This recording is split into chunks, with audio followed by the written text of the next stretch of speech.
pneumonias, bacterial pneumonias, which are chronic or chronic respiratory disease conditions like COPD, उसमें अगर secondary infection हो जाता है, या bronchiectasis with repeated lower respiratory tract infections. All of these can be possibilities for this condition. Then we did an examination. We found that the patient was cachexic. His BMI was some 13 or 14 only. Yeah, he also had alcohol dependence as well, and he had a significant alcohol intake of about 5 to 6 units per day. And he presented to us with a blood pressure of 80 upon 50 and had tachycardia of 110, regular rhythm, and also had pallor, and had a resting hypoxia of 90% at room air. And respiratory examination was suggestive of diffuse bilateral crepitations. So, so now what are your thoughts on this? Like already we thought कि ये tuberculosis हो सकता है, malignancy हो सकता है. So can this be still tuberculosis, or do you wish to revise your diagnosis?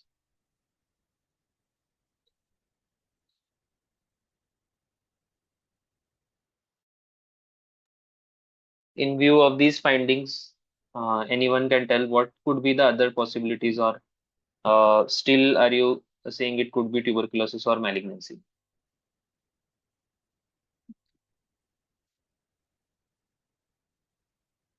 Okay, so severe bacterial infections with sepsis एक possibility है. Tuberculosis plus any other respiratory tract infection could be a possibility with this kind of disease. Uh, Patient was cachexic, that means he definitely had a chronic disease. He presented with hypotension, that means he was in shock, and it needed evaluation whether it was hypovolemic or septic shock, whatever. He had a pallor and hypoxia, so hypoxia was probably because of the lower respiratory tract infection. So we did his investigations. After stabilization, we found that he had severe anemia. Platelet count भी कम थे, और patient को hyponatraemia hypokalemia भी reports में आया था. ठीक है. Then we will study this x-ray. Right. So this x-ray, anybody can volunteer to present this x-ray.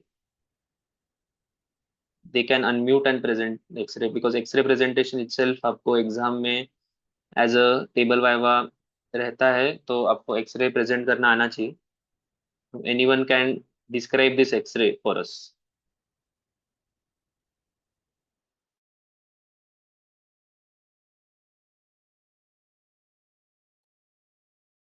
Anybody can unmute and describe the x-ray.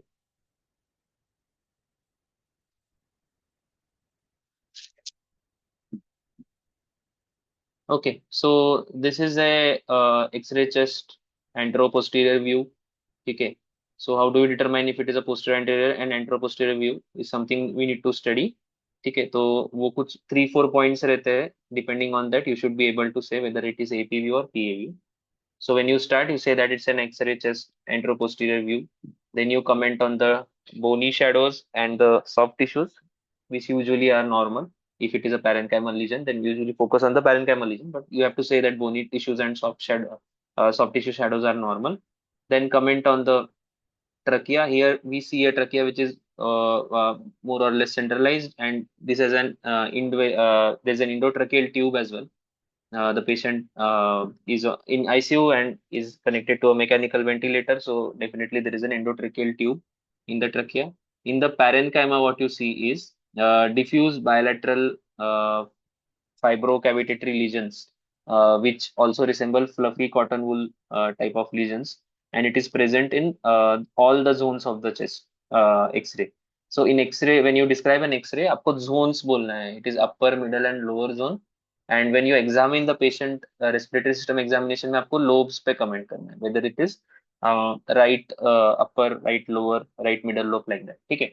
तो इसमें हम zones की बात करेंगे. There is an extensive disease, bilateral extensive disease is present, which is involving both the lungs. Okay. So much so that even the right cardiac salute is not visible. So probably the disease involves the right middle lobe as well, and it is present on the left side also. The cardiophrenic angle is blunted on the right side, but otherwise right and left costophrenic angle appears to be largely normal. ठीक है. So after seeing this X-ray, it was a clear diagnosis of extensive tuberculosis. So we started the patient on anti-tubercular drugs and all the supportive management that you usually do. But then when we took an ECG, ECG was suggestive of this finding. So this ECG, it did come as a surprise for us because अब इसमें अगर describe करने करेंगे तो it is a 12 lead standardized ECG and you can see that it is in sinus rhythm. Every P is followed by QRS. P waves are present. Uh, PR interval is kind of short, but it is like a low normal to normal. There is narrow QRS complexes and there is T inversion right from V2, V3, V4 up to V6 and even in the inferior leads. So this kind of ECG was there. So we thought of whether it could be an associated ischemic heart disease or like a non-ST elevated MI concurrent to the tuberculosis. But we did take a cardiologist opinion और हमने जब 2D echocardiography किया इस patient का, so we found that he had these findings. He had global left ventricular hypokinesia, ejection fraction was low, and there was severe LV dysfunction. So uh, basically, we were dealing with a case of tuberculosis with disseminated tuberculosis with myocarditis. Okay, it was not ischemic heart disease because अगर ischemic heart disease होता तो patient को probably anterior lateral या inferior wall इस तरह से regional wall motion abnormality होती but this patient had a global LV dysfunction there was no cardiac anginal complaints as such.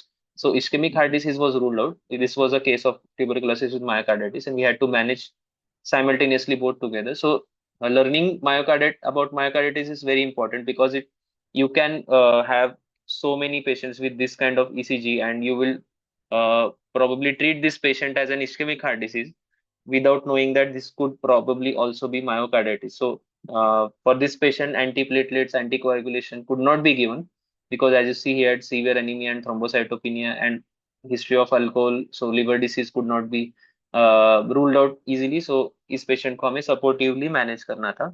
So, this is something that we will be going to learn in the next 1 hour. So I will hand over to Devyani. I will stop my screen and Devyani, can you please start your screen sharing? Yes. I have one doubt. Why this patient was having thrombocytopenia? Was this because of dissemination to the bone marrow? Could be, but अभी तो हमने इसको final diagnosis में cirrhosis ही बोला था क्योंकि patient को severe हाइपोएल्बुमिनिमिया था, अनीमिया था, थ्रोम्बोसाइटोपिनिया था, आईएनआर डिरेंज था, एएसटी एएलटी भी AST more than ALT 2:1 ratio में था. So most of the things were fitting in alcoholic liver disease और cirrhosis pattern. But yes, it could be because of sepsis, it could be because of so many reasons. Okay.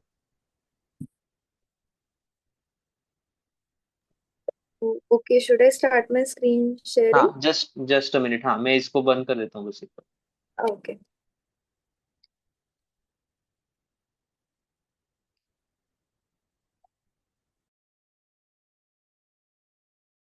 Yes, you can start your screen sharing.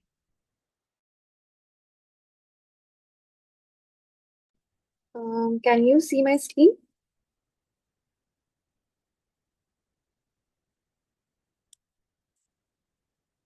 Okay. Is it visible for all of you?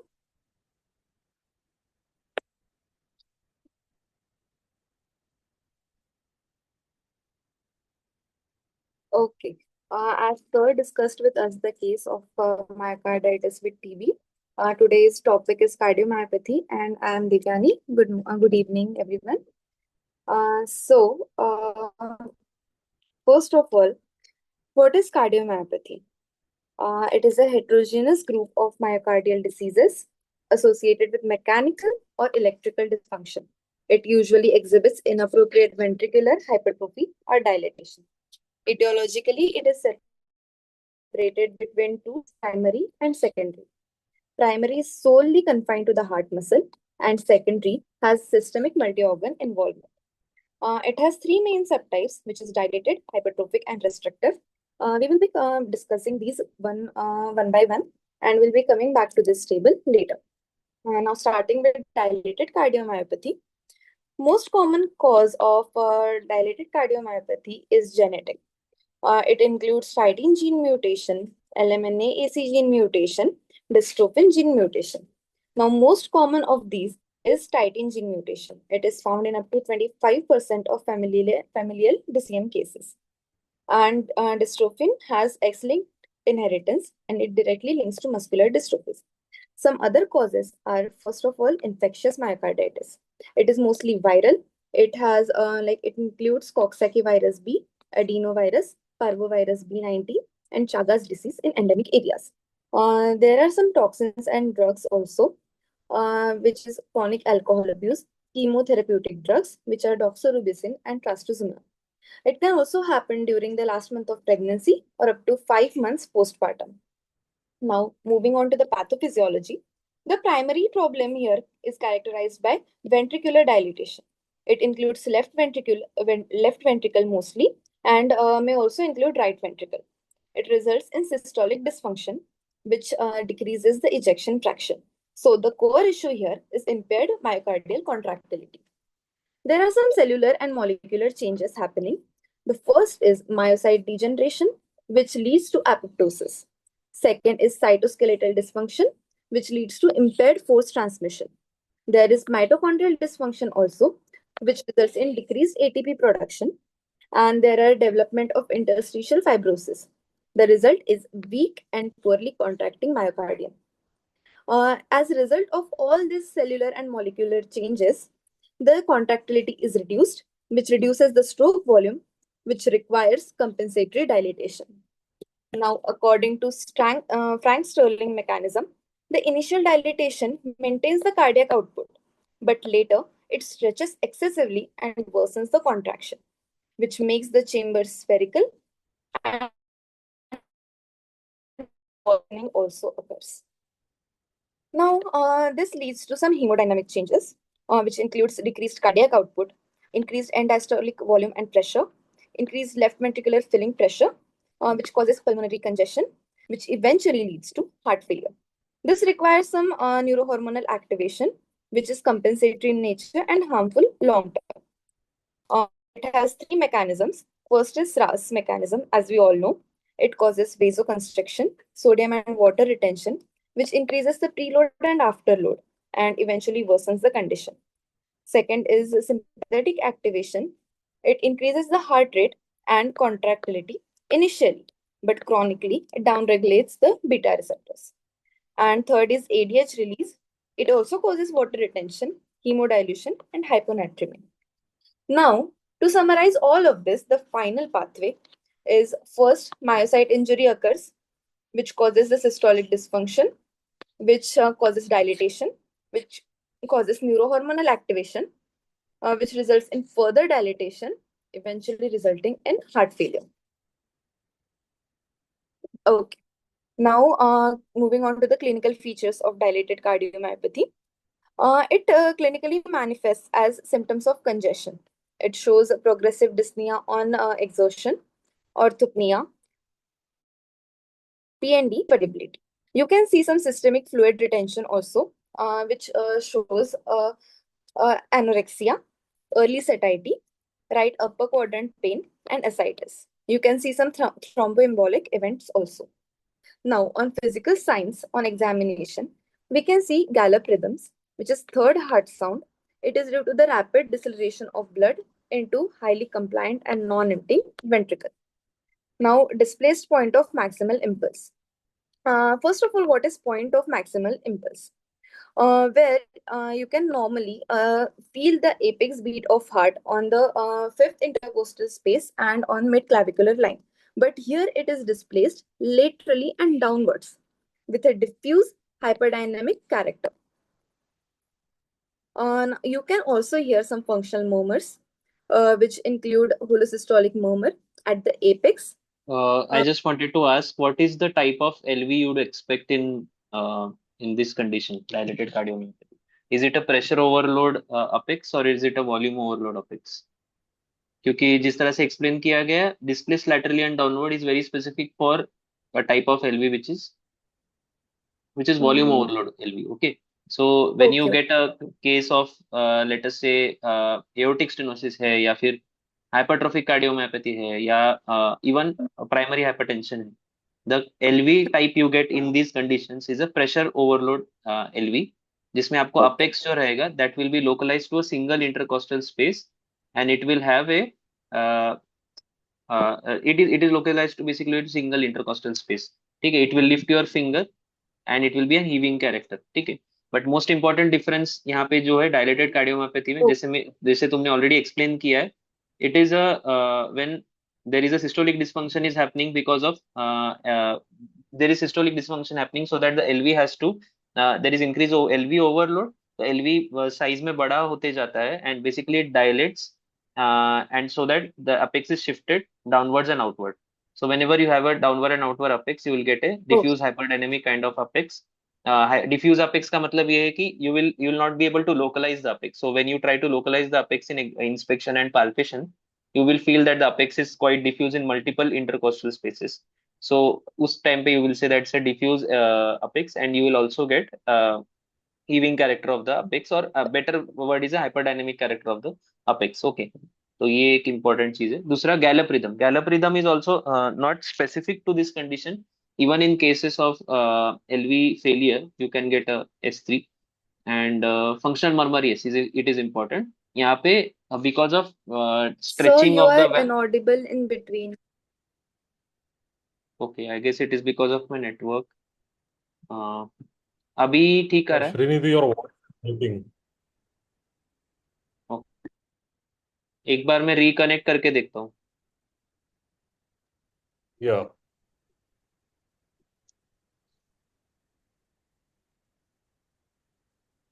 अभी ठीक आ रहा है?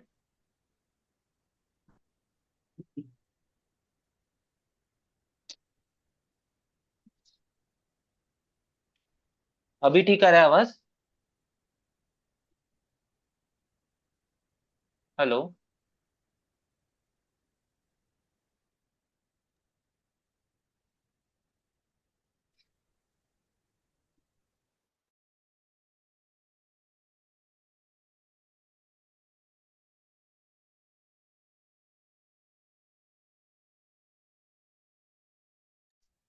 Hello. Am I Yeah, audible now it is now? audible. Okay okay. Yes, yes. So जो मैं valvular apparatus की बात कर रहा था, तो वेल्वुलर apparatus की बात कर रहा था, तो उसमें स्ट्रेचिंग ऑफ वेल्वुलर apparatus होता है. इसके कारण you will get both mitral regurgitation as well as tricuspid regurgitation murmur. ठीक है. Yes, you can continue there. Okay, sir, should I do the functional murmur also? हाँ, you can repeat it once. Yes. Okay. Here we can hear the functional murmurs also, which include a holosystemic movement at the secondary to dilatation of the mitral annulus. Now here the mitral valve is normal, but the mitral annulus, that is the valve ring, is stretched or dilated. Because of that, the leaflets cannot close properly and regurgitation occurs, which results in holosystolic murmur. Now moving on to the diagnostics of dilated cardiomyopathy. On ECG, you can see sinus tachycardia, left bundle branch block, which is highly common, and some non-specific STT abnormalities. On chest X-ray, there is marked cardiomegaly, where cardiothoracic ratio is more than 0.5. There will be pulmonary venous congestion and pleural effusion. In cardiac MRI, it shows mid-wall late gadolinium enhancement. Here, late gadolinium enhancement is a procedure where gadolinium, which is a contrast dye, is injected to differentiate. So, mid-wall separates non-ischemic DCM from ischemic cardiomyopathy. Now, on echo, we will find some changes. You can see left ventricle. This is the echo of a patient with dilated cardiomyopathy. Here you can see the left ventricle is very much dilated and the walls are very thin. The left ventricle is almost clear. So now moving on to the therapy is a guideline directed medical Devyani, therapy. मुझे थोड़ा सा इसमें eco explain करना है. Okay. हाँ. सो एक slide पीछे. हाँ, थैंक यू. सो एक्चुअली एक वो चीज जो उसने बोला है, देवयानी ने एक्सप्लेन किया है कि ischemic cardiomyopathy versus non ischemic cardiomyopathy. Actually if you see in standard terms we don't do not have ischemic cardiomyopathy and non ischemic. But in practice we see that बहुत सारे जो पेशेंट आईएचडी के है, post MI है, इसमें क्या होता है कि because of myocardial wall necro fibrosis, उनका एलवी धीरे धीरे डायलेट हो जाता है. So they also show the symptoms of dilated cardiomyopathy. So in practice, we label them as ischemic dilated cardiomyopathy.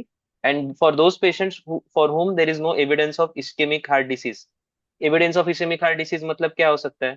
आपने इको करके देखा, उसमें रीजनल वॉल मोशन एबनॉर्मलिटीज नहीं मिल रहा है. आपने एंजियोग्राफी करके देखा, वहां पे सिग्निफिकेंट एथेरोस्क्लेरोटिक प्लैक या फिर थ्रोम्बोसिस का एविडेंस नहीं मिल रहा है.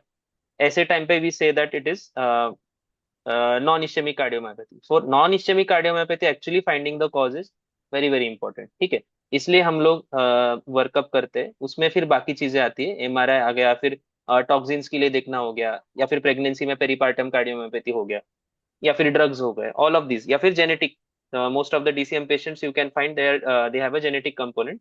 There is a interplay of various genes and the DCMP is carried in the family lineage. ठीक है. Now in the echocardiography that we see, for this echocardiographic image और आगे जो जो हम लोग इमेजेस डिस्कस करने वाले, मैं एक बार जस्ट एक आउटलाइन बता देता हूँ. ये 4 चैम्बर व्यू है, अपाइकल 4 चैम्बर व्यू. ठीक है. इसमें जो हमारा प्रोटोकॉल ये रहता है कि ये वाला जो चेम्बर है on your upper right is basically the left ventricle. ठीक है. सो यहाँ पे उल्टा रहता है इको में. Atria are below and ventricles are above. ठीक है. तो ये वेंट्रिकल है and this is left ventricle and this is the left atrium. So left atrium opens into the left ventricle, and this is the mitral valve. ठीक है. This is the interventricular septum and this is the interatrial septum. ठीक है. यहाँ तक समझ में आ गया. तो अभी now it is clearly visible that LV is very much dilated in this image. ठीक है. And there is no specific area of LV which is dilated. It is the entire left ventricle which is dilated.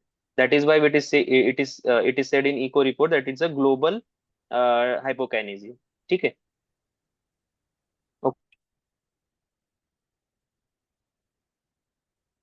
Now, moving on to the therapeutic management.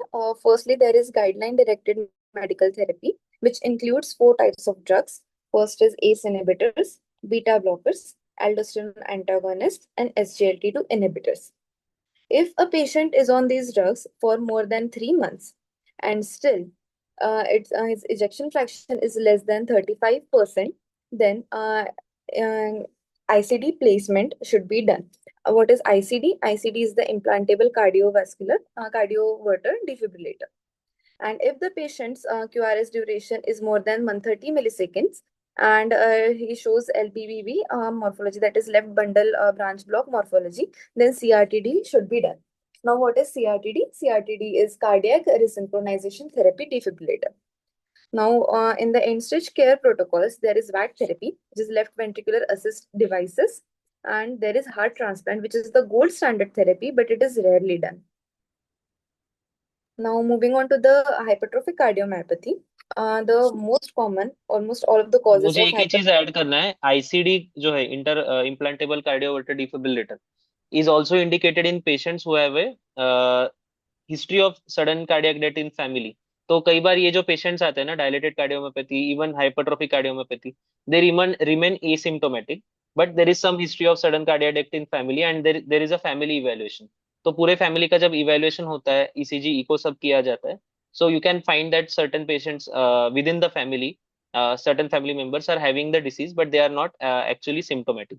So in patients में, if you want to prevent a sudden cardiac death episode, because these patients have an increased risk of, as you have learned, mechanical and electrical abnormalities. Electrical abnormalities मतलब क्या? This patient can develop life threatening arrhythmias like ventricular tachycardia या ventricular fibrillation, etc.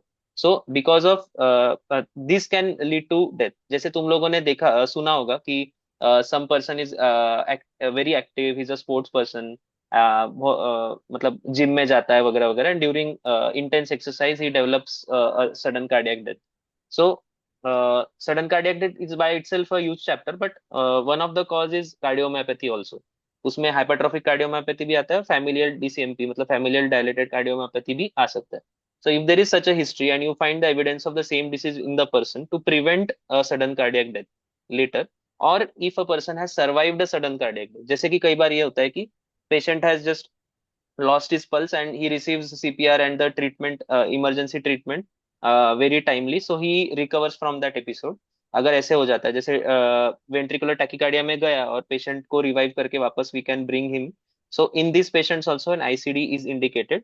Obviously ICD is not a very cheap procedure. It is we have not seen enough patients of ICD to come मतलब बहुत ज्यादा उसके बारे में हम बात नहीं कर पाएंगे, but we have to know about it, because anybody who has a sudden cardiac death, near death episode, or has a family history of sudden cardiac death should undergo ICD placement, because जब ICD रहता है patient को, तो life threatening arrhythmias can be prevented before they set off. जैसे कि ventricular tachycardia है तो ICD will sense the tachycardia and give a defibrillator shock, and patient will realize कि वहाँ पे shock लगा है, and then if he checks the record, then he will know that there was some kind of arrhythmia which was ongoing, which was prevented so that the death could not happen. So इस तरह से ICD is a very important treatment management for DCMP patient.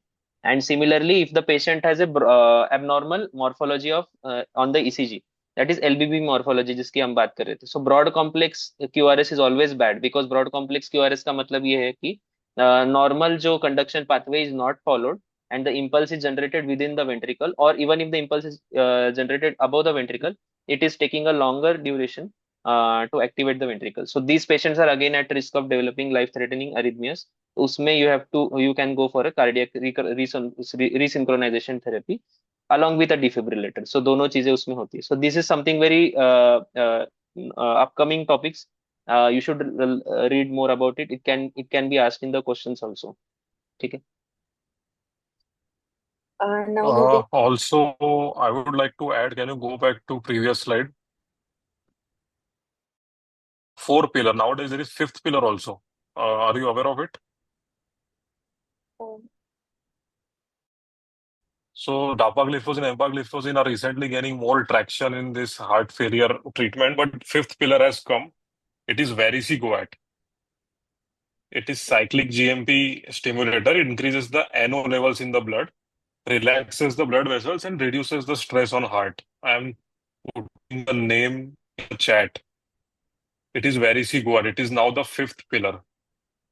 So that is one update I would like to add. In the chat, you can find the spelling. I have put the spelling also. So any patient who is in the reduced ejection fraction, HFrEF, has to be on these drugs. By ruling out the side effects, you can start on these drugs. Okay, thank you so much. I will include it here. Yes. Okay. Now moving on to the hypertrophic cardiomyopathy. Most of the causes of hypertrophic cardiomyopathy are mutations in sarcomeric genes. It includes MYBPC3 gene and MYH7 gene. Now, it is autosomal dominant in inheritance, and MYBPC3 codes for cardiac myosin binding protein C, and it represents the most common overall mutation globally, that is 40%. And in histopathology, we can see myofibrillar disarray, interstitial fibrosis, and myocyte hypertrophy. Moving on to the pathophysiology. So as we know, HCM has a genetic and molecular basis, which is mutation in sarcomeric proteins. It results in abnormal contractile proteins, which results in inefficient ATP utilization. Now it results in contractility and decreased relaxation also. Now there are some myocardial structural changes happening here. One of them is asymmetrical septal hypertrophy, which can also involve the entire left ventricle, which is called as concentric hypertrophy. Now here, the ventricle is stiff and non-compliant, And there is disorganized electrical conduction also, which may result in arrhythmia. Now, here diastolic dysfunction is the core problem. The left ventricle is thickened. Because of that, the compliance is decreased. And there is impaired relaxation, which increases the left ventricular and diastolic pressure. It all causes pulmonary venous congestion and dyspnea. Now, moving on to the LV outflow tract. So, what is this? First of all, LV outflow tract is the tract from where the blood from left ventricle goes to the aorta. Here, mechanism is the septum is hypertrophied and there is systolic anterior motion of mitral valve. The causes for it causes dynamic LVOT obstruction during the systole, loading conduction. There the ventricular pressure is increased. Cardiac is there is mitral degradation also due to the systolic anterior motion. Obstruction is dynamic, which worsens with decreased preload, decreased afterload, and increased contractility. Now here, there might also be myocardial ischemia. Uh, Coronary artery disease causes increased muscle. Moving on to diagnostic imaging of RCM. Now here, there is ECG versus ECO mismatch, some kind of. In ECG, we will see low voltage QRS complexes, and in echo, we'll see hypertrophy. But if the heart is hypertrophied, then shouldn't we see a high voltage QRS complexes? But here, the hypertrophy is not real. It is because of the pigments, which is called as pseudo hypertrophy. That's why this mismatch.